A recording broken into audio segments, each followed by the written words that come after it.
Hello everyone, welcome to our channel Techavro. Hope you all are doing great. So today I'm going to show you how to create a resume CV using ChatGPT. So go to ChatGPT app and write create a resume CV for me. Then it will send you a message that it will need some information like your age, address, qualification, religion, or your name. So you have to give that,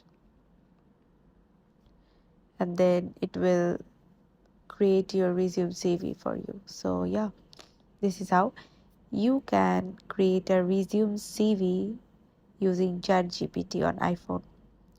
So thanks for watching. Hope this video helps you. Don't forget to subscribe to our channel and don't forget to hit the bell icon button. See you in the next video. Bye bye.